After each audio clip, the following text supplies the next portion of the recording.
Now, look, Keir Starmer's inquiry into grooming gangs is going as well as his immigration policy. Labor can't actually find anyone to chair it, with its last remaining candidate, former Deputy Chief Constable Jim Gamble, pulling out due to political opportunism and a lack of trust. Brenden, how unfair is this to the survivors? I mean, Labor can't even get a proper inquiry up and running. It's horrifically unfair. It's another shambles, but this is a far more serious one because people will be familiar with the grooming gang crisis. These were white working class girls who over a period of years were groomed and raped across the country by gangs of mostly Pakistani Muslim men.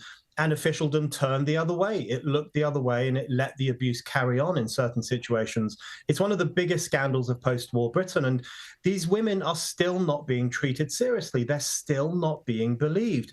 And I find it so interesting, you know, the women we're supposed to believe and the women we're not supposed to believe. So you'll remember that when Hollywood actresses said that they were assaulted or abused by producers, we were told, believe all women. But when Israelis said that their women were abused and raped on 7th of October, suddenly we were told not to believe it. It might be made up. It might not be true. When middle-class journalists in Britain said that a Tory MP put his hand on their knee, that was all over the papers. You had to believe it. But when these working-class girls said that they were being abused by gangs of Pakistani Muslim men, it was brushed under the carpet. You know, feminism has created this hierarchy of victims, women we should trust and women we shouldn't trust. I think that's incredibly dangerous, incredibly divisive. Yeah, I completely agree with you. And my heart goes out to all the survivors.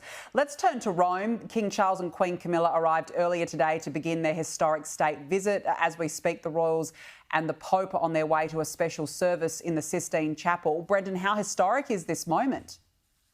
Hugely historic. This is going to be the first time that a British monarch has prayed with the Pope since the Protestant Reformation 500 years ago. I mean, really extraordinary stuff. I think this is really positive for the Catholics in Britain, you know, the Catholic community here, which includes the community I come from. It's a minority community, but they're good people. And it will be very good for them to see the king of this country praying with the Pope, the head of their own church, the head of their religion. I think it's really positive. It's really historic. I just hope the Prince Andrew scandal doesn't overshadow it. I also hope that King Charles doesn't make any kind of, you know, relativistic, soft, politically correct statements.